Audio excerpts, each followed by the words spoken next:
Hi friends, ఈ వంట అయితే మా మదర్ చేశారు. ఇది తోటకూర పచ్చడి అండి. చాలా టేస్టీగా ఉంటుంది. మనం ఫ్రెష్ తోటకూర ఒక కట్ట తీసుకుని బాగా కడిగేసుకుని పక్కన పెట్టేసుకోవాలి. ఈ లోపల మూకిట్లో ఆయిల్ వేసుకుని కడిగిన తోటకూరని వేసుకుని బాగా మగ్గబెట్టుకోవాలండి. ఎప్పుడు ఆకుకూరలు మగ్గబెట్టుకున్న మూత పెట్టకండి దయచేసి, ఎందుకంటే దాంట్లో కొంచెం బ్యాక్టీరియా అనేది ఉంటుంది. దానివల్ల మూత పెడితే అందులోనే ఉండిపోతుందండి. మూత ఓపెన్ చేసి మగ్గబెట్టుకుని మా మదర్ చూపిస్తున్నారు చూసారా, ముద్దగా అవ్వాలి అంటే మగ్గినట్టు అనమాట. ఎండిమిర్చిని మనం ఒక 10-12 తీసుకొని బాగా చిన్న చిన్నగా కట్ చేసుకోవాలి. చిన్న చిన్నగా కట్ చేయడం వల్ల బాగా ఫ్రై అవుతాయండి. అలాగే ఒక 2 స్పూన్స్ మినపప్పు ఆ కట్ చేసుకున్న ఎండిమిర్చి ముగిట్లో వేసుకొని బాగా వేపుకోవాలి. మంచి స్మెల్ అయితే పైకి వస్తుందండి, అరోమా వస్తుంది మనకు మినపప్పు నుంచి.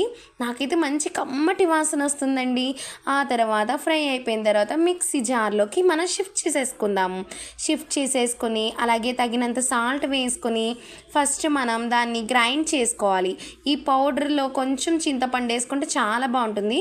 చిన్న చింతపండు వేసుకుని గ్రైండ్ చేసుకున్న పౌడర్ అయిన తర్వాత మనం మగ్గబెట్టుకున్న తోటకూరను కూడా వేసేసుకుని మనం మళ్ళీ గ్రైండ్ చేసుకోవాలి.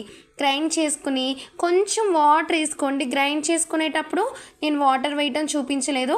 అలాగే లాస్ట్లో 2 వెల్లుల్లి రెబ్బలు కూడా వేసుకుని గ్రైండ్ చేసుకోండి.